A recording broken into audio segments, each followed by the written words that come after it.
नमस्कार बच्चों, मेरा नाम है भीष्म शर्मा और मैं आप सभी का स्वागत करता हूं डाउटनेट के इस अमेजिंग प्लेटफॉर्म पर। तो आज हम लोग इलेक्ट्रोमैग्नेटिक वेव का लेक्चर नंबर 2 देखने वाले हैं। इससे पहले वाले लेक्चर में जो हमने जाना था वो क्या था, वो बेसिकली इलेक्ट्रोमैग्नेटिक वेव होती क्या है, उसी के सिलसिले में था। उसका ट्रांसवर्स नेचर का क्या मतलब है। तो कल के रिकैप के साथ आज का भी हम शुरू करेंगे। तो आज हम क्या जानेंगे फर्दर, उसी के आगे जो कैरेक्टरिस्टिक्स बच गए हैं, उसी के द्वारा जो स्पेक्ट्रम में हमारे पास वेव्स होती है ना, रेडियो वेव और गामा वेव, ये सारी वेव्स, इन सब की प्रॉपर्टीज और कुछ कुछ चीजें जानेंगे। ठीक है, और फिर हम कुछ सवाल करेंगे और ये चैप्टर आज खत्म हो जाएगा आप लोगों का। तो आई होप आप लोगों को ये चैप्टर अच्छे से समझ में आए। मैं पूरी कोशिश कर रहा हूं भैया, पूरी कोशिश करूंगा कि आपके अंदर फील को डाल दूं हर चीज को लेके। ठीक है, तो यार मैं रेडी हूं, आप भी रेडी हो जाइए फटाफट से, और इस क्लास का लिंक अपने दोस्तों से जरूर शेयर करो। ठीक है, लाइक करो वीडियो को, कमेंट करो वीडियो पे अगर आप मेरा लेक्चर देख रहे हो, और अगर आपने अच्छे से देखा, आपको मजा आया, तो उसके बाद अगर आप बिना कमेंट किए गए तो फिर गलत बात है ना। तो आप लोगों को करना क्या है, सब्सक्राइब, लाइक, कमेंट जरूर करना है। आप जो भी कमेंट करोगे, आपके कमेंट के बेसिस पे ही मैं नई चीजें देख के आऊंगा आपके, मतलब जिस तरीके से आपको समझाना है। क्योंकि यार देखो, एक चीज समझ लो, इन्फिनाइट वेज हैं बच्चों को पढ़ाने के, मतलब किसी भी आदमी को अगर आप कुछ समझाना चाहते हो तो देयर आर इन्फिनिट वेज। उनमें से कौन से वे से वो आदमी समझेगा, वो उस आदमी को मुझे बताना होगा। और अगर आप ऐसे करोगे तो I will surely get back to you. मान लो दो बच्चे हैं, ए और बी, इसको इस तरीके से समझ में आता है, इसको इस तरीके से समझ में आता है, इन दोनों के तरीकों को फ्यूज करके एक नया तरीका बन गया ना। तो इस तरीके से देयर आर इन्फिनाइट वेज। मैं चाहता हूं आप अपने आइडियाज को कमेंट करें, आपको किस तरीके से समझ में आता है चीजें, और अगर आपको आज की क्लास के क्या क्या चीजें अच्छी लगी वो भी आप कमेंट करें। सबसे बड़ी बात, फील आती है तो फील आ गई है लिख देना कमेंट में। फील आती है, फील आ गई है सर, लिख देना कमेंट में। अगर एक बार फील आ गई तो ना, फिर तुम नहीं रुकने वाले। फिजिक्स की एक बार feel I and you will be unstoppable. चलिए, तो यार आई होप आप लोगों ने ये सारे लिंक शेयर कर दिए हैं। हम शुरू करते हैं आज का लेक्चर। और आज के लेक्चर में हम क्या जानेंगे आज, कि भाई ईएम वेव का जो स्पेक्ट्रम है वो क्या होता है इन बिटवीन। उससे पहले एक बार रिकैप देख लेते हैं कि भाई बेसिकली अभी तक हमने क्या क्या कर लिया है और आज हम क्या कवर कर सकते हैं।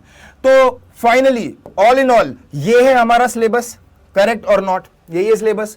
तो यार इसके अंदर हम ये जान चुके हैं, इसके बारे में बातचीत हम अच्छे से कर चुके हैं। इलेक्ट्रोमैग्नेटिक वेव क्या, उसके कैरेक्टरिस्टिक्स कुछ लास्ट क्लास में जाने थे, कुछ इस क्लास में जानेंगे, और ट्रांसवर्स नेचर क्या होता है ईएम वेव का, करेक्ट। उसके बाद यहां पे इलेक्ट्रोमैग्नेटिक स्पेक्ट्रम में मैं रेडियो वेव, माइक्रोवेव और इंफ्रारेड, इन सब की अलग अलग बात करने वाला हूं। बेसिकली इनकी वेव्स की क्या एनर्जी रहती है, क्या इनका पूरा का पूरा एनर्जी रहती है, फ्रीक्वेंसी रहती है, वेवलेंथ रहती है, ये सारी चीजें हम जानेंगे। और जितनी भी ईएम वेव्स हैं वो किस तरीके से डेवलप होती हैं और यूजेस क्या है।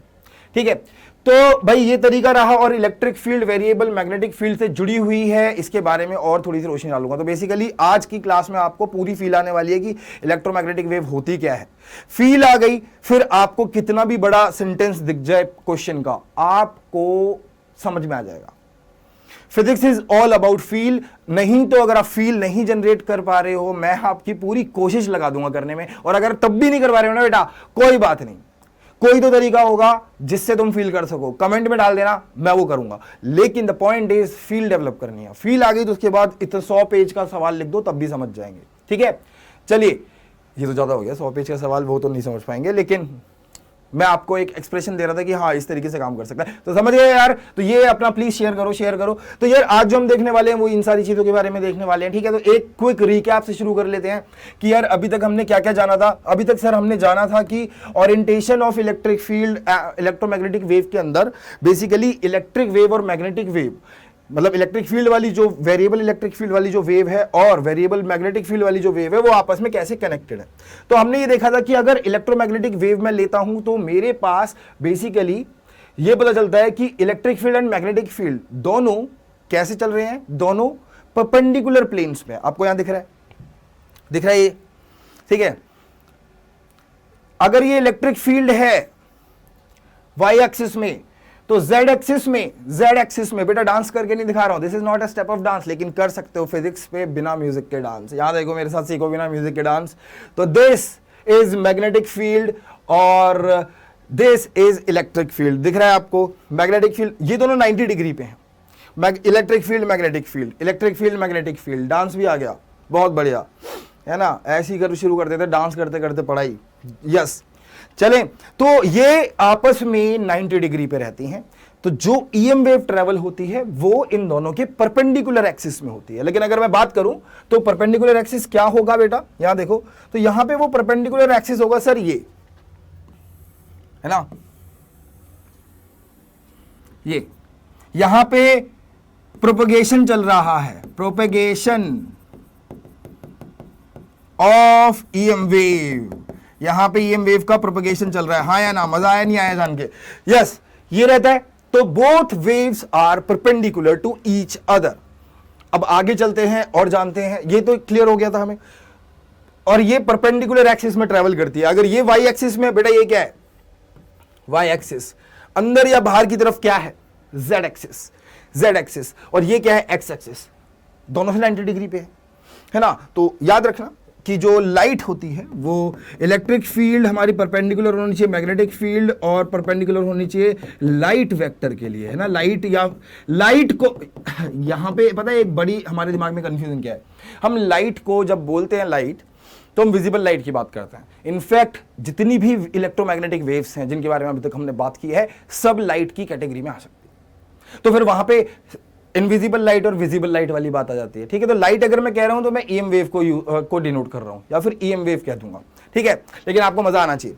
ये वाला, ये बताओ, ये ठीक है। तो ओरिएंटेशन हमने देखा था लास्ट क्लास में, तो उनका ट्रांसवर्स नेचर कैसे होता है विद दिस पर्टिकुलर थिंग हमने देखा। तो आइए जानते हैं भाई, लास्ट क्लास का रिकैप के अंदर भाई ट्रांसवर्स नेचर हम कैसे बोल रहा था मैं, वही कि ट्रांसवर्स का मतलब होता है electric field and magnetic field are propagating in perpendicular directions, right. ये इलेक्ट्रिक फील्ड, ये magnetic field, electric field magnetic field, dance हो रहा है, बढ़िया, यस, ठीक है। इलेक्ट्रिक फील्ड प्रोपगेट ऐसे करेगी, मैग्नेटिक फील्ड ऐसे करेगी, और लाइट ऐसे जाएगी। Y axis, Z axis, light will travel in X axis. अगर ठीक है, तो light will travel in X axis, समझ रहे हो ये चीज, है ना। तो मैग्नेटिक फील्ड भी उसी दिशा में जा रही है, याद रखना, और इलेक्ट्रिक फील्ड भी उसी दिशा में जा रही है, ये भी याद रखना। इन दोनों की इक्वेशंस लेके बताऊंगा मैं आप लोगों को, ठीक है। तो वैसे मैं बता भी देता हूं, क्योंकि अभी हम यहीं पे तो यहीं देख लेते हैं और उसके बाद भी हम देखेंगे। तो यहां देखिए, अगर मैं इलेक्ट्रिक फील्ड की इक्वेशन लिखता हूं तो सर ये इलेक्ट्रिक फील्ड होगा हमारी मैक्सिमम एम्पलीट्यूड, क्योंकि ये ट्रेवलिंग वेव है, तो मैं लिखूंगा kx माइनस ओमेगा टी। ये मेरे पास, अगर मैं दिखाना चाहता हूं किसी भी इलेक्ट्रोमैग्नेटिक वेव की इक्वेशन तो मैं E से दिखा सकता हूं।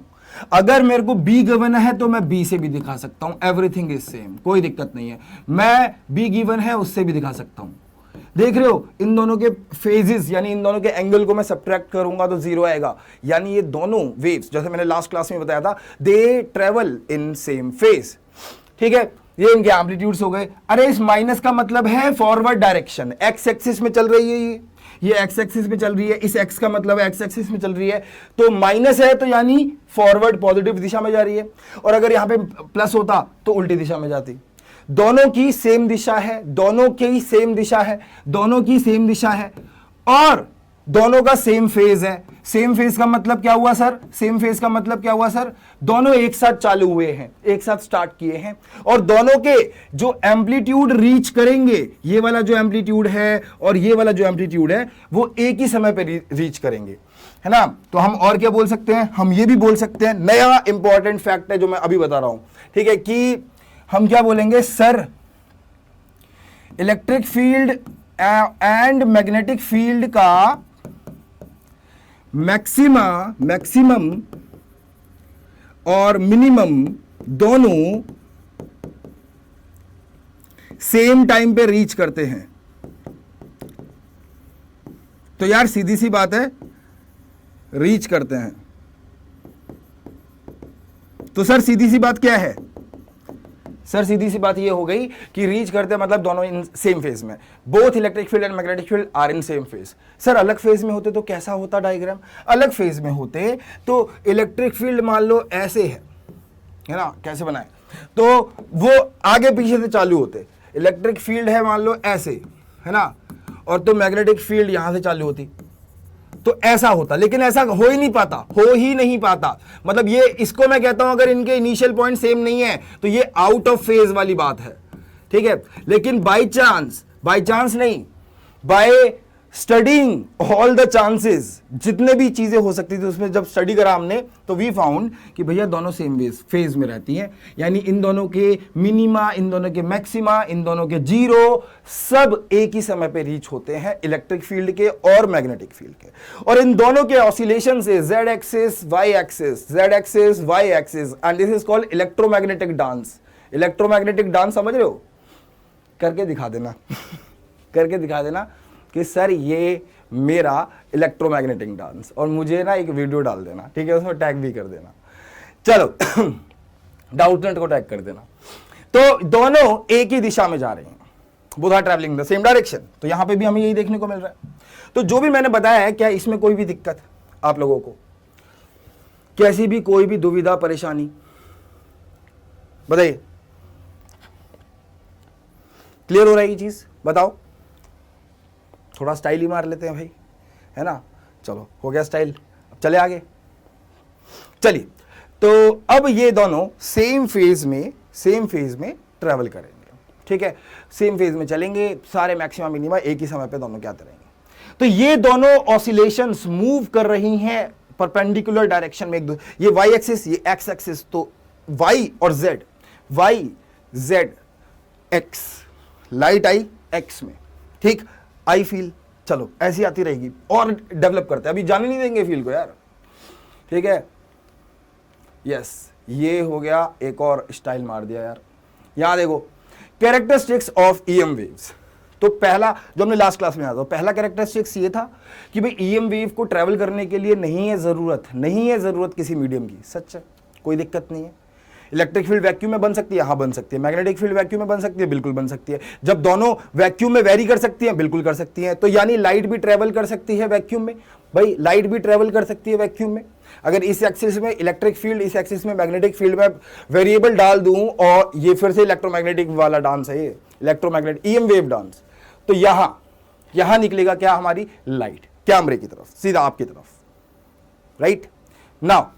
तो इलेक्ट्रोमैग्नेटिक वेव्स आर ट्रांसवर्स मतलब परपेंडिकुलर होती है नेचर में, जो कि सत्य कहा गया है, ठीक है। Are transverse in nature as they propagate मतलब जब वो चलती हैं by varying electric field and magnetic field, तो ताकि दोनों फील्ड क्या रहे, परपेंडिकुलर रहें और ईच अदर।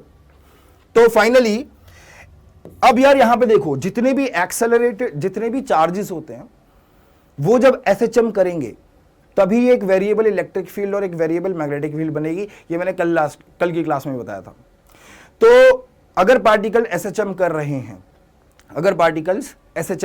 हैं, चार्ज पार्टिकल, यानी वो एक्सेलरेट कर रहे हैं, उन पे फोर्स, एसएचएम करना मतलब फोर्स है उन पे, है ना, तो वो ईएम वेव्स ट्रेवल कराएंगे। मतलब variable electric field variable magnetic field को एग्जैक्टली 90 डिग्री पे जन्म देगी, और variable magnetic field variable electric field को एग्जैक्टली 90 डिग्री पे जन्म देगी। वो हम देखेंगे फर्दर इस लेक्चर में आगे, कि ये हमने पीछे के चैप्टर्स में कहां पढ़ा था कि एग्जैक्टली 90 डिग्री पे जन्म देती है। पीछे के चैप्टर्स में जो इससे पहले हमने पढ़े थे, इलेक्ट्रोस्टैट्स, मैग्नेटिज्म, ये वो फलाना, ईएमआई, उन चैप्टर्स में ये वाली बात छुपी हुई थी। वो मैं निकाल के लेके आऊंगा और दिखाऊंगा, और आ जाएगी feel. Now electromagnetic wave have the constant velocity in vacuum, यानी लाइट की या रेडिएशन की जो स्पीड होती है वो कांस्टेंट होती है। हमने कल यहां तक बात की थी। और उस लाइट की स्पीड अगर मैं निकालूं तो स्मॉल सी से देखते हैं, और वो होता है 3 × 10⁸ मीटर प्रति सेकेंड। तो बेटा अगर आप ध्यान से देखें तो दिस इज, अगर मैं म्यू नॉट और इसकी मैं 1/μ0 और 1/ε0, अगर मैं इसको वो कर दूं, समझ रहे हो ना, अंडर रूट ले लूं, फाइनली वैल्यूज डाल के I will get the speed of light. Speed of light in vacuum, yo. तो अभी तक मजा आ रहा है, समझ में आ रहा है तो लिख दो यो, नहीं तो लिख दो नो, यो यो यो ठीक है। तो फील आई? अभी तक नहीं आई सर, कोई नहीं, अब आएगी। तो आज हम क्या देखेंगे, रिकैप हो गया। तो what we will see today, आज हम साफ साफ सर ये देखने वाले हैं, बिल्कुल साफ साफ ईएम वेव का स्पेक्ट्रम, उनके अंदर जो फलाना जितनी भी ये वेव्स होती हैं, इन सब के वेव्स के बारे में हम बात करेंगे।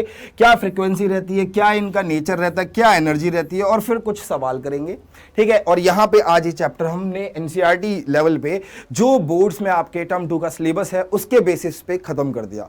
यानी we did not discussed and derive the formula for displacement current. लेकिन कल मैंने आपको एक छोटी सी बात बताई थी, डिस्प्लेसमेंट करंट कैसे जनरेट होता है, क्या है। इसी तरीके से मैं आपको पिछले चैप्टर से रिलेट करूंगा।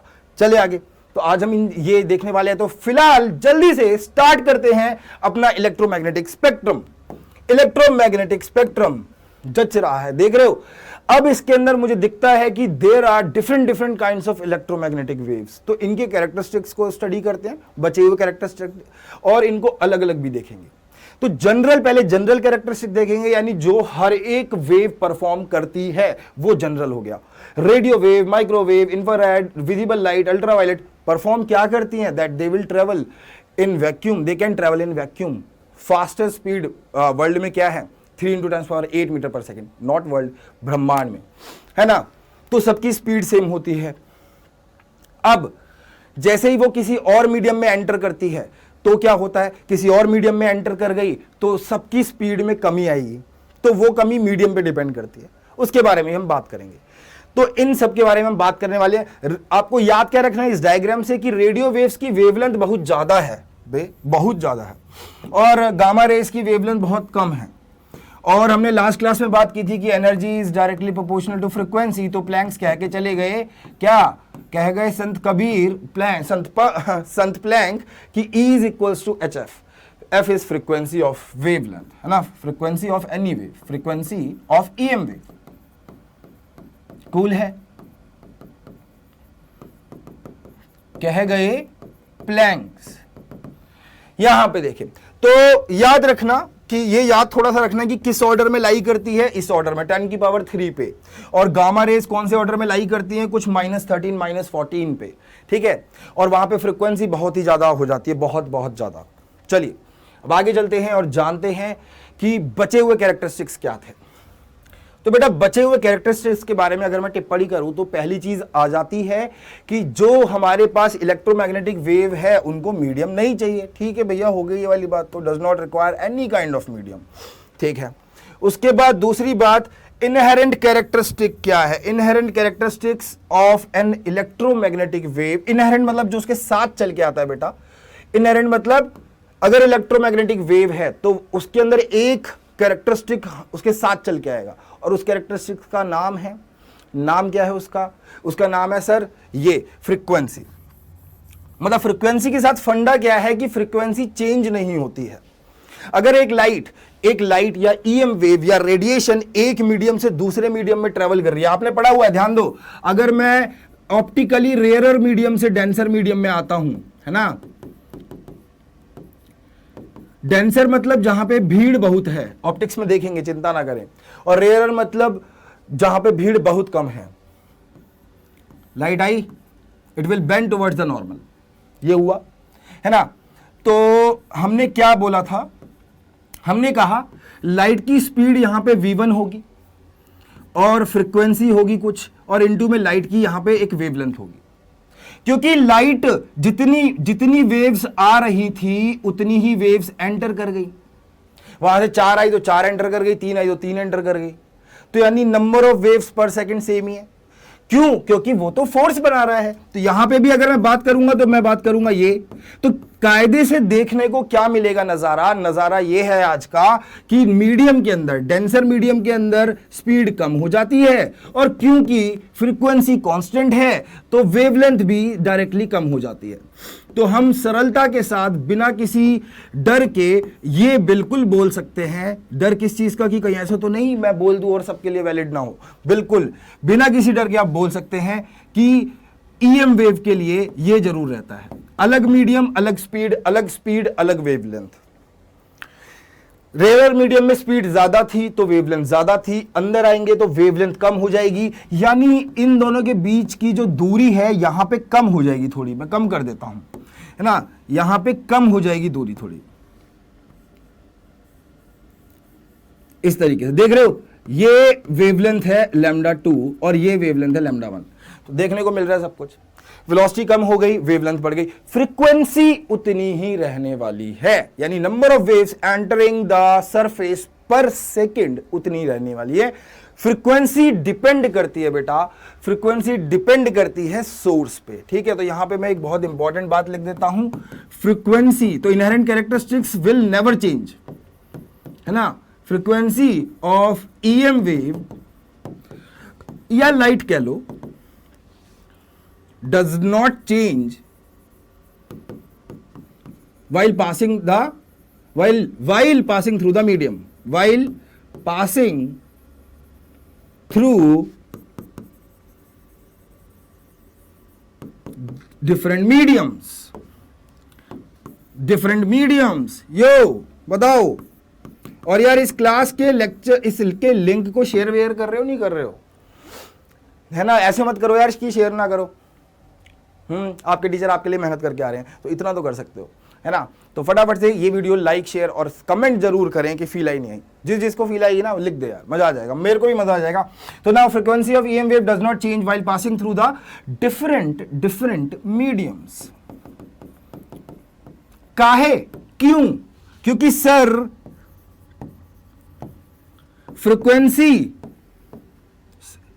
फ्रीक्वेंसी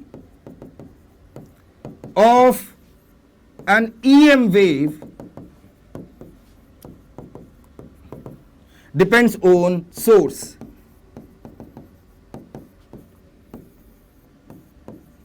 सोर्स किसका? जहां से वो बन रही है, टॉर्च ले लो मान लो कोई, EM वेव, राइट। ये क्या हो गया, रुकिएगा, ठीक है। सारी मेहनत अभी चले जाती वेव में, चले जाती नहीं चले जाती, है ना। ये क्लियर है। और इसी के साथ फिर हमारे कुछ फॉर्मूले आ गए जो आपको इधर दिख रहे हैं स्क्रीन पे बेटा। फॉर्मूले क्या है? Refractive index of any material can be given by this thing under root this. इसको जानेंगे कैसे आया। Electromagnetic wave follows the principle of superposition, इसको भी जानेंगे ये क्या लिखा हुआ है, ठीक है। चलिए आगे चलें।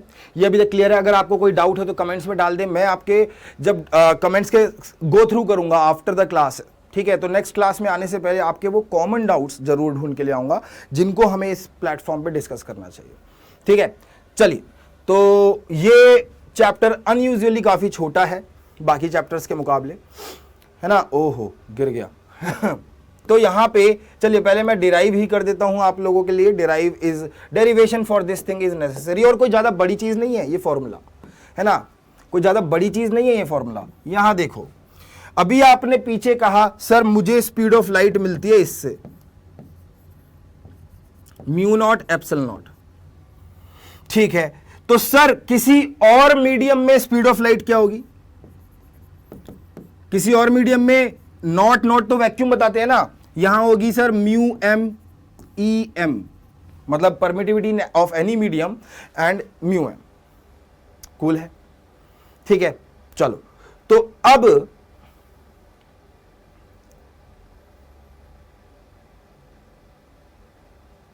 यहां पे कर देता हूं, ठीक है। तो बेसिकली सर सी यानी वैक्यूम में अगर हम देख रहे थे तो हमारे पास ये था 1/√μ नॉट एप्सिलॉन नॉट। कूल है। फिर हमने देखा कि सर अगर आप किसी मीडियम में स्पीड ऑफ लाइट देखना चाहते हैं तो आपको सिंपल सा ये लिखना है mu of that medium, E of that medium. लेकिन अगर आप गौर से फरमाएं, गौर से देखें, तो हमारे पास क्या आ जाता है? हमारे पास सर म्यू एम कहने का तात्पर्य है, यानी mu M upon mu naught बोलते हैं हम relative permeability of magnetic field. और ये क्या होता है? Relative permittivity dielectric constant of magnetic field. क्या आप सक्षम हैं इस चीज को कन्वर्ट करने के लिए? तो वी एम क्या हो जाएगा? 1 करूं मैं, म्यू एम को रिप्लेस कर दो किससे? Mu R mu naught, epsilon R epsilon naught. बोलो, हुआ नहीं हुआ? हो गया, ठीक है। तो ये लिखा हुआ है, ध्यान से देखो, ये लिखा हुआ है, ये लिखा हुआ है C अपॉन, ध्यान से देख रहे हो, म्यू आर ई आर। आया नहीं आया? भाई साहब मजा आ गया। मतलब कैसे C कैसे आया सर? ये 1 bye mu not and 1 by epsilon not को मैं क्या कह दूंगा? C, वो ऊपर आ गया। आया नहीं आया? ये बताओ, ये बता दो जल्दी से। वैसे मैं इक्वेशन आपको बता चुका हूं, तो मैं यहां पे इसके मामले में भर सकता हूं इस चीज को, है ना। तो सर इसका मतलब किसी भी मीडियम में जो स्पीड होगी वो होगी C upon mu R epsilon R. Cool है, बिल्कुल यही लिखा हुआ है ना। अब देखो यहां पे, अगर मैं लिख दूंगा इसको इधर और इसको इधर, तो बेटे 10th क्लास में पढ़ के आए हो, speed of light in vacuum upon speed of light in any medium is refractive index. Refractive index, कई लोग इसको n से भी दिखा देते हैं, कोई बात नहीं, हम भी n से दिखा देते हैं, नहीं तो ये फालतू में डरावने बन जाएंगे दोनों एक साथ, है ना। दोनों मीडियम, दोनों सिंबल एक साथ डरावने कहलाते हैं। तो बेटा जी, अरे ओ बेटा जी, देख रहे हो यहां पे, तो ये हो गया सर रिफ्रैक्टिव इंडेक्स, इसको बोल दिया हमने refractive index. This is R I, and R I equals to sir हो जाता है not 1 upon, sir R I हो जाता है, क्लियर मामला एकदम clear cut, under root mu R relative permeability, and ये कहलाता है अपना डाइलेक्ट्रिक कांस्टेंट, है ना।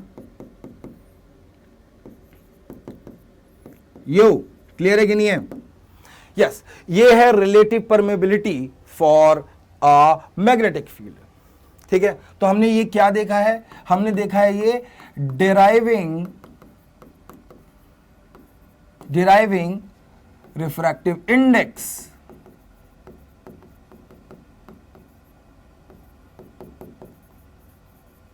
कूल है ये चीज, हम डिराइव कर रहे हैं रिफ्रैक्टिव इंडेक्स को, हाँ या ना? क्लियर है ये चीज? चलिए तो आ जाते हैं अपनी बाकी चीजों पर। तो यस, ये हमें क्लियर हो गया। अब उसके बाद electromagnetic wave principal of superposition follow करती है, बिल्कुल सत्य है, क्यों नहीं होगा? यहां देखिए, सत्य क्यों नहीं हो सकता सर ये? क्योंकि यार देखो, वेव और पार्टिकल में डिफरेंस क्या है, अगर आपको वो क्लियर हो जाएगा तो आप लोगों को ये स्टेटमेंट याद करने की जरूरत नहीं पड़ेगी, ये आपके जहन में बस जाएगी, एकदम अंदरूनी आपकी रूह में चली जाएगी। और सीधा सा मामला क्या है रूह में जाने का? यहां देखो, एक पार्टिकल के साथ क्या दिक्कत है? एक पॉइंट पे अगर दो दावेदार हैं कि मैं आऊंगा, तो इनमें से कोई एक ही पी पॉइंट पे अवेलेबल होगा, समझ रहे हो ना। पार्टिकल टकरा जाएंगे, है ना, टकरा गए। लेकिन वेव के साथ क्या है? वेव एक ही पॉइंट पे बहुत सारी हो सकती है, मतलब इस पॉइंट पे ये वेव भी हो सकती है, इस पॉइंट पे ये वेव भी हो सकती है, इस पॉइंट पे ये वेव भी हो सकती है। तो यार कह सकता हूं मैं कि नेट वेव हो जाएगा W1 plus W2 plus W3, superposition principle, यानी किसी एक पॉइंट पे नेट वेव निकालना बड़ा सरल है, सुपरपोजिशन प्रिंसिपल है, वेक्टर सम है। वेक्टर सम क्यों लिखा है? अरे देख रहे हो ना, यहां पे देखो, जो मैंने आपको यहां पे कथा सुनाई थी, लाइट को मैं, लाइट के पास डायरेक्शन है, लाइट के पास स्पीड है, तो मैं इसको वेक्टर से दिखा सकता हूं। लाइट को या तो मैं इस इलेक्ट्रिक फील्ड की इक्वेशन से दिखा सकता हूं, या फिर मैं मैग्नेटिक फील्ड की इक्वेशन से। तो यस, वेक्टर तो आएगा, ये वाली बात क्लियर है ना। आ जाए आगे, ये मजा आ रहा है। ओहो, गिर गया भाई, वो बचाया नहीं गया, जो हुआ सो हुआ। चले आगे, तो यहां पे लाइट का जो वेक्टर है बेटा, जिसको हम कहते हैं इलेक्ट्रिक फील्ड वेक्टर कह लो, ये बेसिकली जितने भी इफेक्ट्स दिखाता है वो इलेक्ट्रोमैग्नेटिक वेव के दिखाता है। यानी सर लाइट वेक्टर आखिर होगा क्या, मतलब क्या होगा? तो मैंने आपको लास्ट क्लास में ही बताया था, आप सीधा यहां पे ये कह सकते हैं कि सर लाइट वेक्टर हमारा कहलाएगा E क्रॉस बी, यानी हम E क्रॉस बी करके डायरेक्शन पता लगा सकते हैं। फॉर एग्जाम्पल, E इधर है y एक्सिस में J कैप, और ये Z एक्सिस में K कैप। तो लाइट वेक्टर किस में होगा? E cross B, J cross K, I cap में, है ना? J cap cross I cap is equals to K cap J E, जिधर ई है, E B, E cross B, जो पहले लिखा होता है उसके अलॉन्ग रखते हैं हाथ, B is equals to I cap. मजा आया नहीं आया? ये बताओ। तो ये लाइट वेक्टर, इसका पॉइंटिंग वेक्टर भी बात होती है, उस पर बात करेंगे, लेकिन अभी ये क्लियर है ना? अब electromagnetic wave oscillating charge particle से बनती है यार, वो सेम फेज में होती है, ये भी मैं आपको बता चुका हूं। और साथ के साथ जो इनका रेशियो होता है ना बच्चों, वो हो जाता है कांस्टेंट। यानी अगर मैं स्पीड ऑफ लाइट को बात करूं तो मैं स्पीड ऑफ लाइट का एक फॉर्मूला तो मैंने आपको बता दिया था, है ना? और दूसरा फॉर्मूला बालक लोगों हो जाता है E naught upon B naught, जो कि कहलाता है 3 into 10⁸ metre per second, constant in vacuum, constant in vacuum. बोले ये वाली बात चमकी नहीं चमकी? तो C is equals to E naught, amplitudes का रेशियो है। इक्वेशन याद है ना? B is equals to B naught, equation याद है? यहां देखो,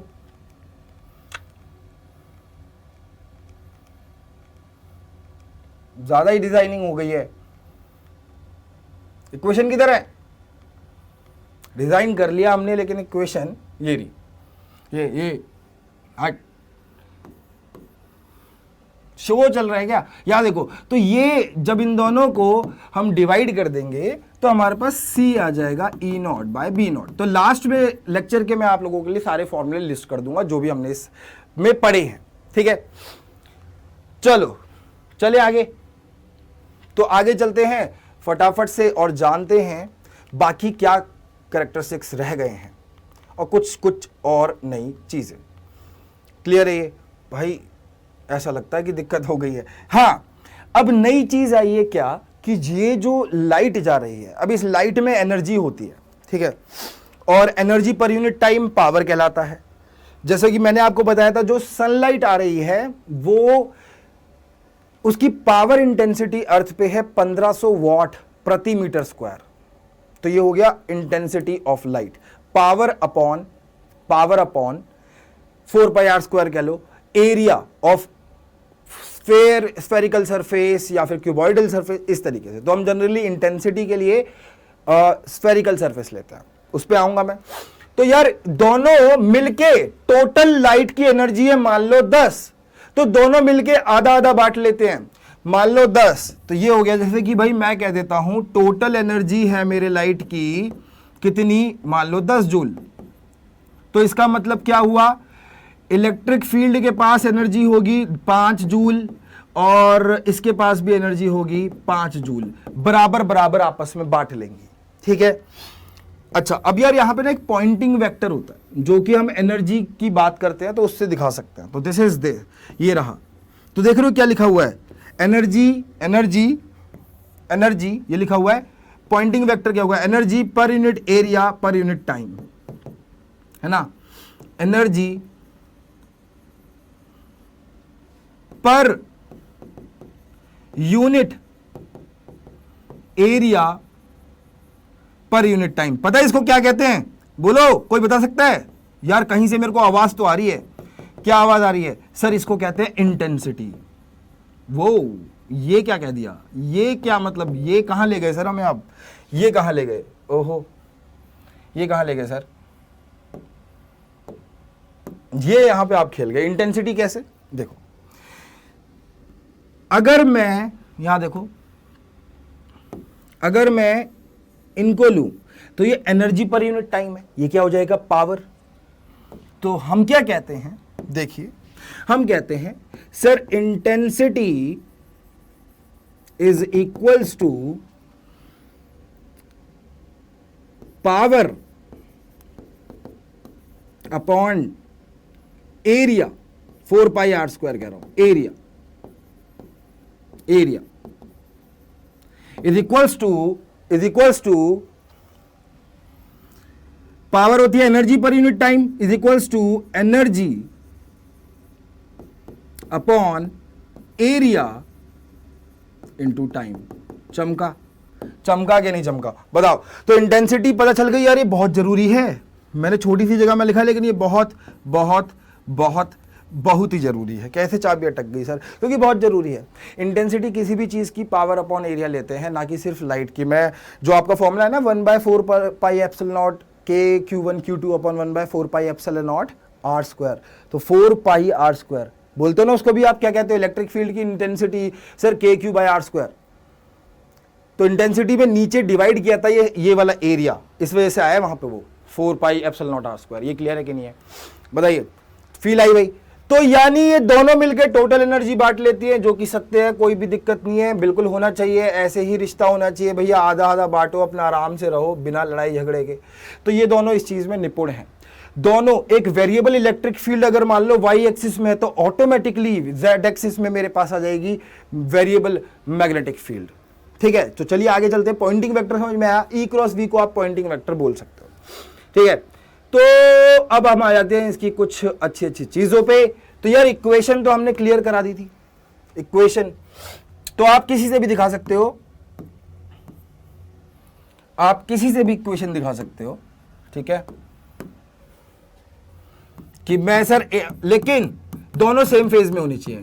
ई नॉट साइन के एक्स माइनस ओमेगा टी। अब यहां पे ध्यान रखिएगा कि ये जो आपका के है वो होता है 2 पाई बाय लैम्डा, और जो ये ओमेगा है वो होता है 2 पाई ऑफ फ्रीक्वेंसी या फिर 2 पाई अपॉन टाइम पीरियड। तो यहां पे हम वो भी डाल सकते हैं, जैसे कि भाई मान लो आपको कह दिया कि एक चार्ज में ऑसिलेट करा रहा हूं ऐसे, तो इसका टाइम पीरियड है ऑसिलेशन का या एसएचएम का ये, तो वो यहां पे आप रख के निकाल सकते हो ओमेगा और के। और क्योंकि दोनों सेम फेज में है ई और बी, तो सर मैं क्या करूंगा, ये तो समझ में आ गया, ये तो डेरिवेशन उसकी है। सर मैं क्या करूंगा, मैं लिखूंगा कि मैं इनमें से किसी भी एक को यूज कर सकता हूं लाइट को दर्शाने के लिए। माइनस है तो पॉजिटिव एक्सिस, प्लस होता तो उल्टी दिशा। क्यों है इसके लिए कभी ना कभी मिलो, जानते हैं, बैठ के बात करेंगे, है ना। नाउ तो यहां से हमने एक और रिजल्ट ये सीखा था कि स्पीड ऑफ लाइट होती है इन दोनों के एम्पलीट्यूड्स के रेशियो के बराबर बेटा। यानी मैं ये भी कह सकता हूं, मुझे कोई दिक्कत नहीं है, मैं कह सकता हूं। ठीक है, क्योंकि सी इसका भी प्रोडक्ट है। ये थोड़ा सा ज्यादा इंपॉर्टेंट हो गया हमारे लिए यहां। ठीक है, डेरिवेशन क्लियर है, इक्वेशंस क्लियर हैं। यहां पे मैं थोड़ा सा इसको वो कर देता हूं, बंटवारा नहीं हो रहा, बंटवारा कोई बात नहीं।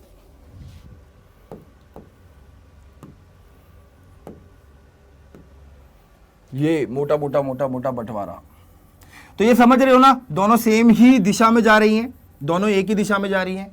ठीक है, ये बंटवारा हो रखा है। ठीक है, तो इसके बाद यहां है। चलो, आई होप आप लोगों को क्लियर हो। ठीक है, नाउ आगे चले हम। मच्छर से उड़ गए, फिर से मेरे को भी दिखाओ, मुझे भी दिखाओ क्या सही इफेक्ट आ रहा है। तो चलते हैं। नाउ यहां देखिए, now energy of EM waves, energy of EM wave, याद रखें कि total energy of EM wave is distributed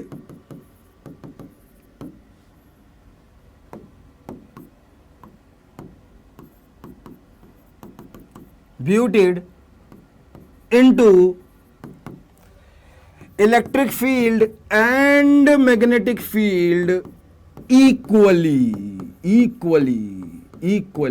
यानी energy due to electric field is equals to energy due to magnetic field equally.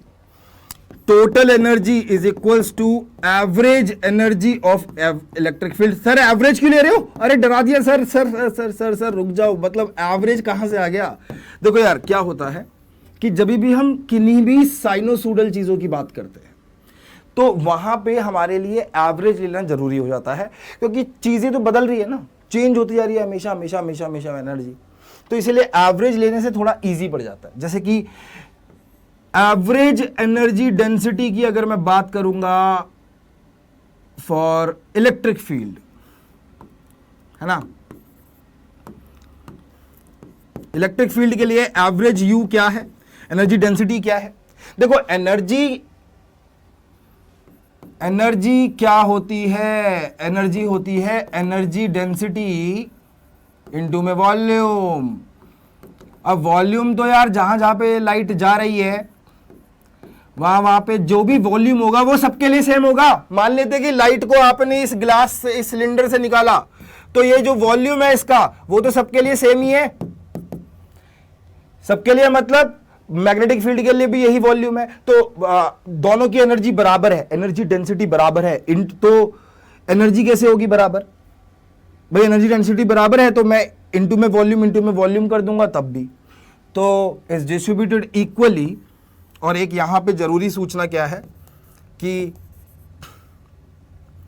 Energy density, क्योंकि volume into में volume कर दूंगा दोनों तरफ कट जाएगा। एनर्जी इनटू में density, yo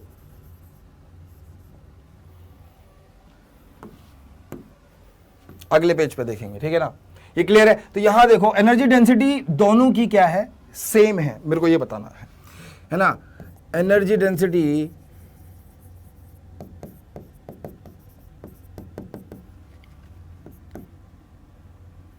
of electric field is equals to energy density of magnetic field।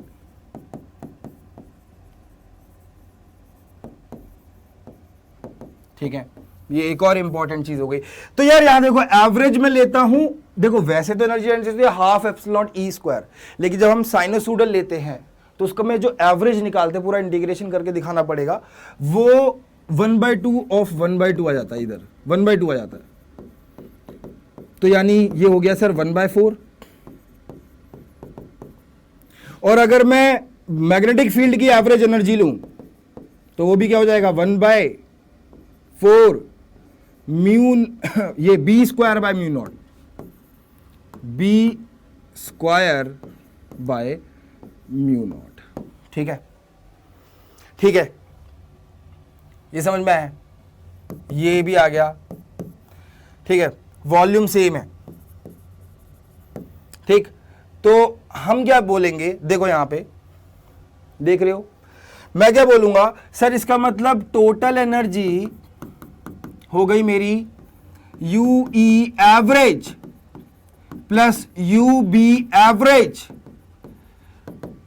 तो 1/4 epsilon naught E square U 1/4 B square by mu naught U. तो मैं अगर कह देता हूं कि भैया एनर्जी डेंसिटी ई और बी की सेम है, तो मैं ये भी कह सकता हूं कि it is equals to 1/2 epsilon naught E square, क्योंकि दोनों सेम है, 1/4 प्लस 1/4 1/2 हो जाएगा। या फिर आप ये भी कह सकते हो। तो आप पूरी एनर्जी आपके ऊपर है, जैसे कि मैं पूरी लाइट की इक्वेशन लिख सकता हूं किसकी टर्म्स में, इलेक्ट्रिक फील्ड की टर्म्स में या मैग्नेटिक फील्ड की टर्म्स में। सिमिलरली यहां पे मैं अगर एनर्जी डेंसिटी या टोटल एनर्जी ले रहा हूं लाइट की, या तो इन टर्म्स ऑफ ये ले लो या फिर इन टर्म्स ऑफ मैग्नेटिक ले लो। और अगर दोनों की बात करना चाहते हो तो दोनों में बराबर बराबर बांट दो। ठीक है, ये याद रहेगा, बहुत अच्छा था, बहुत अच्छी चीज थी, इसको याद रखना है। तो बिफोर गोइंग फर्दर, अभी तक जो हमने फॉर्मूलाज देखे हैं वो बता देता हूं कि सर सबसे पहली चीज तो हमने ये देखा था कि जो ये लाइट वेक्टर है उसकी दिशा सदैव क्या रहने वाली है, E क्रॉस बी। उसके बाद सर हमने क्या देखा था, उसके बाद स्पीड ऑफ लाइट सर ये हो जाती है। उसके बाद सर हमने ये देखा था कि speed of light in any vacuum in any medium ये हो जाता है।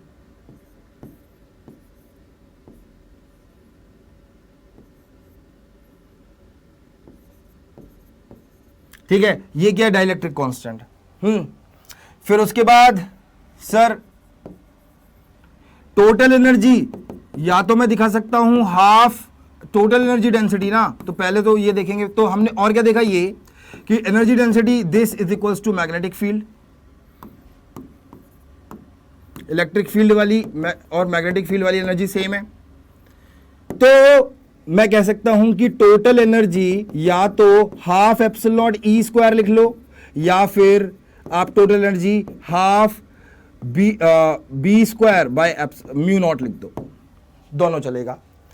फिर एक और जो था फॉर्मूला वो ये था कि sir C is equals to E naught by B naught भी होती है, यानी एम्पलीट्यूड्स का रेशियो। ठीक है, ये क्लियर है कि नहीं है, बताइए भाई, क्लियर है?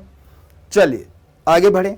तो ये अभी तक हमने जाना था, ये सारी मलाई है जो यहां पे देख ली हमने अभी तक हर जगह, तो याद रखिएगा। अच्छा और क्या है फॉर्मूला, एक फॉर्मूला और बताना है मुझे। और हमने एक और फॉर्मूला देखा था कि सदैव याद रहे sir, intensity energy, intensity of light क्या होगी, power of light upon area per unit area. तो जनरली इंटेंसिटी के लिए हम यूज कर सकते हैं पावर 4πr²। बोलो ये वाली बात समझे, यानी एक ऐसे स्फेयर की रचना कीजिए अपने दिमाग में कि उस स्फेयर से के बीच में रखा है लाइट का बल्ब और सारी की सारी लाइट हर दिशा में जा रही है। तो मैं किसी भी जगह पे दिशा में अगर देखना चाहूं कि यहां पे कितनी इंटेंसिटी है, तो मुझे क्या करना है, मतलब किसी एक दिशा में कितनी पावर जा रही है, हर दिशा में टोटल पावर जा रही है। तो पर यूनिट एरिया करने का मतलब है कि इस पर्टिकुलर दिशा में कितनी छोटी सी पावर जाएगी, तो वो हो जाता है ये। तो intensity of light, intensity of radiation, intensity of EM wave हो जाता है आपका पावर अपॉन 4πr², है ना, P अपॉन 4πr²। यहां पे हमारे सारे इंपॉर्टेंट जितने भी फॉर्मूलाज हैं वो कवर हो चुके हैं। क्लियर है ये चीज? बताइए ये चीज समझ रही है, मजा आया, फील आ रही है कि व्हाट इज इलेक्ट्रिक फील्ड, समझ में आ रहा है? चलिए अब आगे चलते हैं और इनके बारे में जानेंगे। तो बिफोर मूविंग फर्दर मैं आपको एक चीज और ये लास्ट में बताऊंगा इनके, तो जल्दी जल्दी से देख लेते हैं। ये है हमारा बेसिकली इलेक्ट्रोमैग्नेटिक स्पेक्ट्रम। अब आप देख सकते हैं कि जो रेडियो वेव है वो 10⁵ इसके ऑर्डर में लाई करती है, और माइक्रोवेव आ जाती है हमारा 100 और 10⁻² के ऑर्डर में, इंफ्रारेड इस ऑर्डर में, विजिबल आपको दिख रहा है, और गामा रेज आ जाती है -13, 14, 15 के ऑर्डर में। तो याद रहे इधर से इधर जा रहे हैं, रेडियो से जा रहे हैं किसकी तरफ, गामा की तरफ। तो फ्रिक्वेंसी जो है वो सेम रहने वाली है, बट वेवलेंथ घटते चले जाएगी। और समझ रहे हो ना, तो बेसिकली लार्जेस्ट वेवलेंथ की बात कर रहे हो, सॉरी फ्रीक्वेंसी सेम नहीं, सुनो मेरी बात, वो तो मीडियम चेंज करते वक्त देखते हैं। तो यहां पे वेवलेंथ कम होती जा रही है, तो शॉर्टेस्ट वेवलेंथ गामा रेस की होगी, बिल्कुल सही है। क्यों? क्योंकि sir frequency is inversely proportional to lambda, तो यहां पे वेवलेंथ कम हुई तो फ्रीक्वेंसी बहुत ज्यादा हो गई, हाईएस्ट हो गई।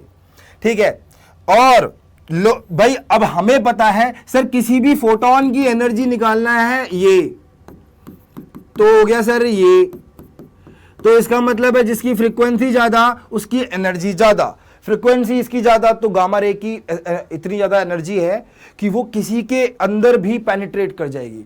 जिसकी ज्यादा फ्रीक्वेंसी उसकी ज्यादा एनर्जी, जितनी ज्यादा एनर्जी उतनी ज्यादा उस पर्टिकुलर इलेक्ट्रोमैग्नेटिक वेव की पर एक तरीके से क्या कह सकते हैं हम पेनिट्रेटिंग पावर उतनी ही ज्यादा होगी। ठीक है, तो यहां मैं क्या लिख रहा हूं कि energy is directly proportional to frequency is directly proportional to penetrating power। जैसे कि हमारे अंदर घुस जाती है ना,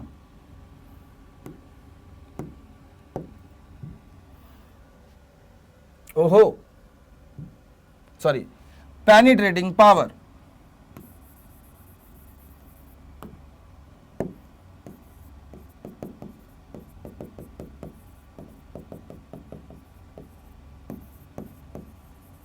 ठीक है, ज्यादा एनर्जी ज्यादा फ्रीक्वेंसी, ये क्या है फ्रीक्वेंसी, ज्यादा फ्रीक्वेंसी ज्यादा एनर्जी पेनिट्रेटिंग पावर उतनी ही। इसीलिए देख रहे हो जो एक्सरे है वो हमारी स्किन में पेनिट्रेट कर जाती है लेकिन हड्डी को पेनिट्रेट नहीं कर पाती, तो इसीलिए वहां से जब रुक जाती है ना, ब्लॉक हो जाती है, तब वहां पे हड्डी का यानी हमारे स्केलेटन का एक शेप आ जाता है। समझ रहे हो?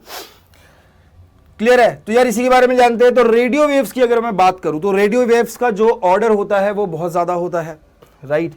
और अगर मैं बात करूं कि यार रेडियो वेव्स का जब हम ऑर्डर देख रहे हैं तो सर इसके अंदर देख रहे हो एनर्जी ज्यादा नहीं है क्योंकि वेवलेंथ बहुत ज्यादा है, फ्रीक्वेंसी बड़ी कम है यार। तो फ्रीक्वेंसी अगर सर कम है इसका मतलब इस रेड डॉट को देखना, आराम आराम से ऊपर आ रहा है। फ्रीक्वेंसी कम है, एनर्जी कम है। रेडियो वेव्स को यूज क्यों करते हैं फिर हम? क्योंकि रेडियो वेव्स ना देखो स्कैटरिंग भी एक फंडा होता है। अब रेडियो वेव को मैं यूज क्यों कर रहा हूं? दूर सिग्नल पहुंचाने के लिए। सर इसमें तो एनर्जी कम है, जाते जाते बेचारे की एनर्जी खत्म हो जाएगी, है ना? तो बिल्कुल सही कह रहे हो, जाते जाते बिल्कुल एनर्जी खत्म हो जाएगी, है ना? क्या होता है कि हमने ये 10th क्लास में भी पढ़ा था, रेले लॉ, रेले इफेक्ट, कि स्कैटरिंग किसी की भी वेवलेंथ की पावर 4 के बराबर होती है। यानी जैसे इसकी वेवलेंथ बहुत ज्यादा है तो इसकी स्कैटरिंग बड़ी कम होगी। स्कैटरिंग मतलब एटमॉस्फेयर के पार्टिकल्स या मीडियम के पार्टिकल से टकरा के बिखर जाना। तो रेडियो वेव बिखरेगी नहीं, लेकिन इसमें एनर्जी कम है। क्या पता ये वहां तक पहुंच ही ना पाए जहां पे हमें पहुंचानी है। मान लो मुझे आपके यहां पहुंचानी है तो पहुंच ही ना पाए। देखो रेडियो वेव, मैं आपको एग्जांपल बताता हूं कैसे। ये जो मैंने माइक डाला हुआ है, ये माइक मेरी लॉन्गिट्यूडनल मैकेनिकल वेव को कन्वर्ट कर रहा है इलेक्ट्रिकल डिजिटल सिग्नल में, यानी ईएम वेव में। इसमें आ गया, ठीक है, ईएम वेव में। अब ये जो इसके अंदर की मशीनरी है वो कन्वर्ट कर रही है ईएम वेव में, ठीक। फिर उसके बाद वो ईएम वेव इस एंटीना के थ्रू जा रहा है in the form of radio waves. और ये जो कैमरा आप मेरे आगे देख रहे हैं, मेरे आगे होता है, उसके अंदर इसका एक रिसीवर लगा हुआ है, तो इन रेडियो वेव्स को वो कैच कर लेता है ना। सर रेडियो वेव क्यों भेज रहे हो आप? क्योंकि रेडियो वेव के साथ बड़ी अच्छी बात है कि वो स्कैटर नहीं होती। तो यहां पे कोई भी मीडियम रख दो, बिखरेगी नहीं, स्कैटर नहीं होगी, लेकिन एनर्जी बड़ी कम है। तो उसके लिए क्या किया जाए? तो इसके लिए लोग दो चीजें यूज करते हैं, फ्रीक्वेंसी मॉड्यूलेशन, एफएम और एएम। जैसे कि मैंने आपको बताया था कि एफएम होता है फ्रीक्वेंसी मॉड्यूलेशन, एएम होता है हमारा एम्पलीट्यूड मॉड्यूलेशन। और ये दोनों मिलके क्या करते हैं? Frequency modulation. तो दोनों सर मिलके क्या करते हैं? सर ये एक तरीके की ना बस होती है हमारी, ठीक है। एएम भी एक बस होती है जिसमें एम्पलीट्यूड में बटाता घटाता हूं, मतलब एक इस तरीके से रहेगा कि मेरे खुद की रेडियो वेव की एम्पलीट्यूड में ज्यादा फर्क ना है, ठीक है। तो ये दोनों यूज क्यों जाते हैं? बस होती है दोनों। किसके लिए बस होती है बेटा? बस होती है हमारी, ठीक है, मॉड्यूलेशन बस होती है हमारी रेडियो वेव के लिए। मैं हूं रेडियो वेव, मुझे अपनी एनर्जी नहीं खर्च करनी, वहां तक जाना है मुझे 100 किलोमीटर दूर, मुझे अपनी एनर्जी नहीं खत्म करनी। तो मैं क्या कहूंगा कि मुझे बिठा दो किसी बस में और बस अपनी एनर्जी खर्च कर ले। तो हम क्या करते हैं, हम एक रेडियो वेव का जो सिग्नल होता है उसको बिठा देते हैं एक कैरियर वेव पे, कैरियर वेव, ठीक है। कैरियर यानी वही बस वाले, बस के अंदर जो कैरी करके ले जाएगा उसे। फिर वो बस वाली एक वेव होती है, वो आइदर हम, अगर हमें फ्रीक्वेंसी बचा के रखनी है, एनर्जी बचा के रखनी है तो ये यूज करेंगे, इंटेंसिटी बचा के रखनी है तो एम्पलीट्यूड यूज करेंगे। समझ रहे हो? ये एनर्जी के लिए है, वो इंटेंसिटी के लिए है। एनर्जी बचानी है तो ये, और इंटेंसिटी बचानी है तो ये। अब सर ये कैसे पता चलेगा? देखो ज्यादा एनर्जी जिसमें होगी वहां पे ज्यादा लाउडनेस भी होगी, इंटेंसिटी ज्यादा होगी, इंटेंसिटी ज्यादा होगी तो वहां पे लाउडनेस उस पर्टिकुलर सिग्नल की ज्यादा होगी, ठीक है। तो इंटेंसिटी को सही रखना है तो एएम करूंगा, और अगर फ्रीक्वेंसी को सही रखना है तो मैं एफएम करूंगा। यही तो आपका एफएम होता है ना। वो मेगाहर्ट्ज पता है क्या है? मेगाहर्ट्ज फ्रीक्वेंसी हमारे बस वाली, यानी कैरियर वेव की। 93.5 रेड एफएम है ना, 93.5 मेगाहर्ट्ज, 108.5 मेगाहर्ट्ज। तो ये जो एफएम के चैनल्स हैं ये इस फ्रीक्वेंसी पे चल रहे हैं। ये मेरी बस है जिसके अंदर मैंने अपने आवाज के द्वारा जो ये रिकॉर्डेड सिग्नल है वो अंदर बिठा रखे हैं। तो जैसे ही हमारे ट्रांजिस्टर यानी रेडियो पे आता है वो सिग्नल, वो उसको कन्वर्ट कर देता है और फाइनली बस से उतार लेता है उस डिजिटल सिग्नल को और हमें सुना देता है। समझ रहे हो? फील आई किस तरीके से इस्तेमाल हो रहा है? बहुत बहुत इंपॉर्टेंट है ये। चलिए तो इसी तरीके से आगे चलते हैं। भैया हवा चल रही है क्या? तो यहां पे सर बहुत बुरे जोक मार रहे हो आप चाह रहे हो कि आप फनी हो जाओ लेकिन हो नहीं रहा है ना, मुझे भी पता है। चलो यहां देखो, लेकिन स्टाइल है तो क्या करें। अब यहां देख रहे हो क्या हो रहा है? यहां वी आर सीइंग कि भाई अब हम आ जाते हैं माइक्रोवेव पे। तो माइक्रोवेव रेडियो वेव के जस्ट पीछे बैठे हुए हैं, नैनोमीटर। तो ये इतने नैनोमीटर का खेल है। ऑर्डर 10⁻² से 10⁻²। माइक्रोवेव खाने को गर्म करने के लिए यूज होती है। पता क्या होता है, वो जो माइक्रोवेव होती है ना, वो फूड के पार्टिकल्स में को जाके वाइब्रेट कर देती है, एनर्जी दे देती है, तो वो वाइब्रेट हो जाते हैं, और वो वाइब्रेट हो जाते हैं तो खाना गर्म हो जाता है। That is called microwave. समझ रहे हो, है ना। जो आप प्लेट लेते हो प्लास्टिक की माइक्रोवेव में, उसको कोई फर्क नहीं पड़ता, वो खाने के, वो उस तरीके से डिजाइन हुई है कि वो खाने के पार्टिकल्स पे जाएगी और उन्हें हिला देगी और वो गर्म हो जाएंगे, है ना। चले आगे। तो इसकी एनर्जी, क्योंकि वेवलेंथ कम हुई तो एनर्जी बढ़ गई रेडियो वेव से, ठीक है। ये मैं आपको यूजेस साथ साथ बताते हुए चल रहा हूं, लिखवाने की आई गेस जरूरत नहीं है, क्योंकि छोटी क्लास में भी पढ़ा था आपने। अब हम आ जाते हैं इंफ्रारेड पे। इंफ्रारेड की जो हमारे पास देख रहे हो, इंफ्रारेड जो है उसकी जो फ्रीक्वेंसी है हमारी, और जो उसकी जो एनर्जी, फ्रीक्वेंसी बढ़ गई, वेवलेंथ कम हो गई, वेवलेंथ और कम हो गई तो फ्रीक्वेंसी बढ़ गई। फ्रीक्वेंसी बढ़ गई तो आप देख रहे हो इसकी एनर्जी कितनी है, energy is very very high. पिछले के मुकाबले ये रेड डॉट ज्यादा मूव कर रहा है। इंफ्रारेड हमें टेम्परेचर चेक करने में मदद करता है, जैसे कि ये जो आपका वो टेम्परेचर वाला वो होता है ना, वो क्या करता है, वो इंफ्रारेड वेव छोड़ता है, हमारी बॉडी पे आता है, टेम्परेचर नापता है, पता चल जाता है, ठीक है। इंफ्रारेड कैमरास भी होते हैं, रात को देखने में हेल्प करते हैं। इवन स्नेक जो है वो अंधा होता है, तो वो अपनी आंख, अंधा मतलब बेसिकली वो विजिबल लाइट स्पेक्ट्रम में नहीं देख पाता, वो इंफ्रारेड में देखता है। यानी सांप, क्योंकि कोल्ड ब्लड एनिमल है, तो उसको गर्म चीजें चाहिए होती है, तो जितनी भी गर्म चीजें होती हैं वो लाल कलर में इसको दिखती हैं, जैसे यहाँ पे है, और जितनी भी ठंडी चीजें होती है वो ब्लू कलर में। तो इस वजह से जहां पे लाल कलर दिख गया, यानी वो उसका प्रे है, वो उसका शिकार है, और वो उसे खाएगा तो उसके खून के अंदर गर्मी आएगी, क्योंकि वो कोल्ड ब्लडेड एनिमल है और उसको चाहिए वार्मनेस, इसीलिए, ठीक है। ये भी क्लियर हो गया। नाउ अगला आ जाता है बेटा हमारे पास विजिबल लाइट का स्पेक्ट्रा। अब इसके अंदर भी आप देख पा रहे हो, विजिबल लाइट के अंदर क्या है, और एनर्जी थोड़ी बढ़ गई। विजिबल लाइट का स्पेक्ट्रा देख रहे हो कितना छोटा सा है, 350 नैनोमीटर से 750 नैनोमीटर, बस इतना ही आता है, लेकिन एनर्जी बढ़ गई क्योंकि फ्रीक्वेंसी बढ़ गई, वेवलेंथ और कम हो गई। ऐसे ऐसे आते जा रहे हैं, वेवलेंथ कम होते जा रही है, ठीक है, स्पेक्ट्रम में आगे बढ़ते जा रहे हैं। तो अल्ट्रावायलेट रेज, हम स्पेक्ट्रम में और आगे आ गए, वेवलेंथ बहुत कम हो गई और एनर्जी और भी बढ़ गई क्योंकि फ्रीक्वेंसी बढ़ गई। तो यहां पे और एनर्जी बढ़ गई, तो देख रहे हो आप ये ऑसिलेशन कितना तेज हो गया। किसका ऑसिलेशन है ये, electric field and magnetic field का, ठीक है। यूज कहां होता है अल्ट्रावायलेट रेज, यूज काफी जगहों पे किया जाता है, लेकिन यूज जनरली किया जाता है इसे कैंसर पेशेंट्स को ठीक करने के लिए। बेसिकली क्या होता है कि जो सेल्स होते हैं, अगर वो सेल, डेड सेल, जो कैंसर होता है वो क्या होता है कि एक डेड सेल और टिश्यू रेप्लिकेट करने लग जाता है। अब वो डेड है, पूरी बॉडी में असर कर गया तो दिक्कत होगी, पूरी बॉडी को डेड कर देगा, तो उसको अल्ट्रावायलेट रेज से फोड़ा जाता है। बिकॉज अल्ट्रावायलेट रेज के पास एनर्जी बहुत ज़्यादा है, इस वजह से उसको वहाँ पे फोड़ा जाता है, उसको ख़त्म किया जाता है। तो इसीलिए रेडिएशन थेरेपी बोलते हैं, जो लोग कैंसर से ग्रसित होता है उन लोगों को जो होता है उसका रेडिएशन थेरेपी होता है। उनको अल्ट्रावायलेट के अंदर उनके जो भी वहाँ पे बन गया है collection of dead tissues and cells, उनको ख़त्म किया जाता है। पुराने वालों को नहीं खत्म किया जाता, क्योंकि जो डेड टिश्यूज और सेल्स हैं वही खत्म होंगे, डेड वाले होंगे, अलाइव वाले जो मेरी बॉडी के हैं वो नहीं होंगे, ठीक है। तो इस एनर्जी, इस तरीके से उनकी एनर्जी देख ली जाती है। वो यहां देखिए, अब एक्सरे, और आगे हम बड़े स्पेक्ट्रम में, तो एक्सरे की वेवलेंथ और कम हो गई, यूवी से भी कम है, तो इसका यूज आपको पता ही है, स्केलेटन में कोई क्रैक तो नहीं है वो देखने के लिए आता है, या फिर कहीं पे भी हड्डी कहां से टूटी है।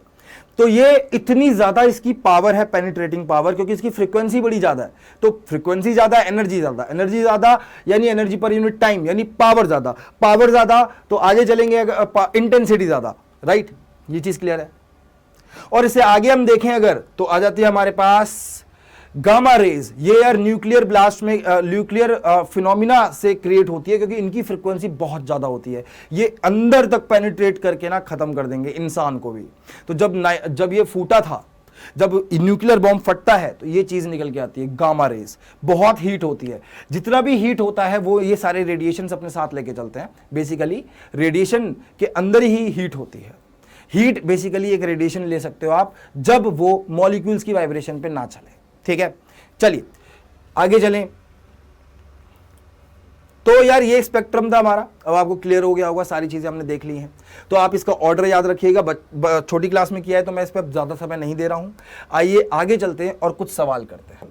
अभी तक क्लियर हो चुका है मामला, जिस भी तरीके से मैंने बताई है आपको चीजें क्लियर हो चुकी हैं, ठीक है। तो ये मान के चलते हो क्लियर हो गया। तो चलिए भाई, क्विज का समय आ चुका है। तो पहला सवाल क्विज का आ रहा है हमारे सामने कि इनमें से कौन सा इलेक्ट्रोमैग्नेटिक वेव है जिसकी वेवलेंथ बहुत ज्यादा है। जल्दी से बताइए, 20 सेकंड का समय है, 10 से 15 सेकंड का समय है, फटाफट जल्दी जल्दी।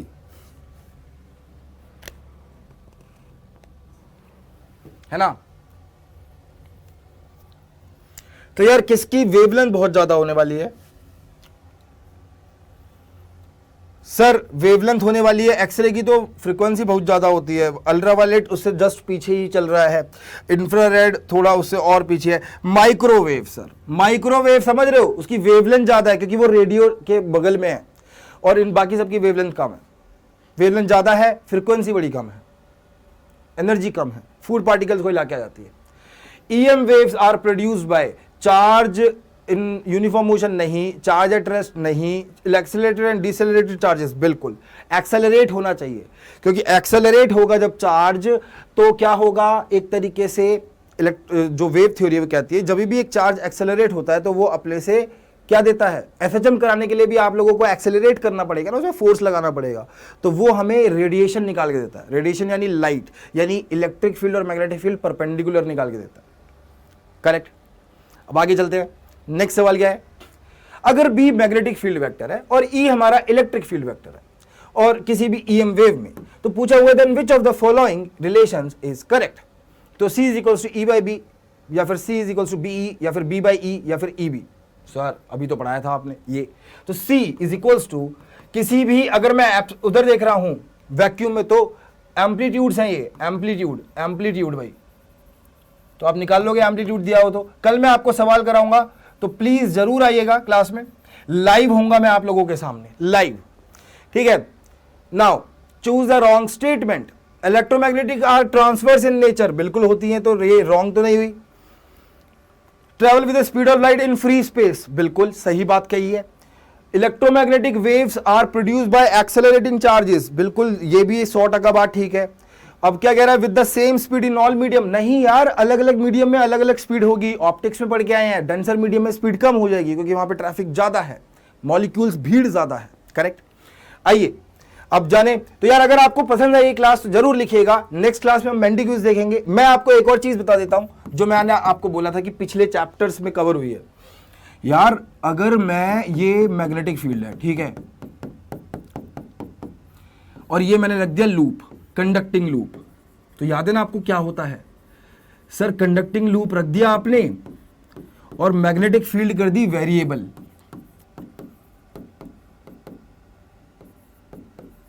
है ना। यहां देखना भी, अभी बात पूरी नहीं हुई है, वेरिएबल, और ये है मेरा कंडक्टिंग लूप, है ना, इस तरीके से। तो इसके अंदर क्या होगा, इसके अंदर ना करंट आ जाएगा, तो करंट आ जाएगा यानी इलेक्ट्रिक फील्ड आ जाएगी, इलेक्ट्रिक फील्ड आ जाएगी। तो देख रहे हो, इलेक्ट्रिक फील्ड इस प्लेन में है, मैग्नेटिक फील्ड अंदर है ना, मैग्नेटिक फील्ड अंदर है और इलेक्ट्रिक फील्ड इस प्लेन में है, तो यानी electric field is perpendicular to magnetic field. तो ये जो मैग्नेटिक फील्ड है, वेरिएबल मैग्नेटिक फील्ड जन्म दे रही है, देखा था ना आपने, लूप में होता है मैग्नेटिक फील्ड को, वेरिएबल मैग्नेटिक फील्ड, ठीक। और सिमिलरली अगर मैं बात करूं वेरिएबल इलेक्ट्रिक फील्ड की, तो कहां देखने को मिलता है ये वेरिएबल इलेक्ट्रिक फील्ड, यहां पे कि यहां कि एक करंट है यानी चार्ज चल रहे हैं, फ्लो ऑफ चार्ज, ठीक है। ये तो ईएमआई का प्रिंसिपल है जो फैराडे और लेंज ने बात की थी। और यहां पे अगर फ्लो ऑफ चार्ज चल रहा है तो बायट सावर्ट ने क्या कहा था, भैया मैग्नेटिक फील्ड आ जाएगी, मैग्नेटिक फील्ड। तो देख रहे हो, इलेक्ट्रिक फील्ड इस वायर के अंदर है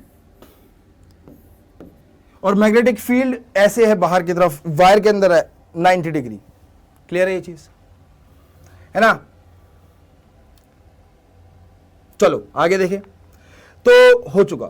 तो अब आपको मैं मिलूंगा कल की क्लास में, मेंटी क्विज चलेगी, तो कल जरूर आना है। अपने दोस्तों से लिंक शेयर कर दो और थोड़ी बहुत तारीफ कर दो यार, देखने में मजा आता है, अगर आपको सही में वो तारीफ करने का मन हो तभी, ठीक है, झूठी मत करना, झूठी दिख जाती है। तो कैसा लगे लेक्चर बताइएगा, अपने दोस्तों से शेयर करो। थोड़ा सा लंबा हो गया मानता हूं, लेकिन ठीक है ना, अपना चैप्टर खत्म, we are good to go to the next chapter. कल क्विज होगी, मिलते हैं बाद में, till then take care and a very good bye, thank you.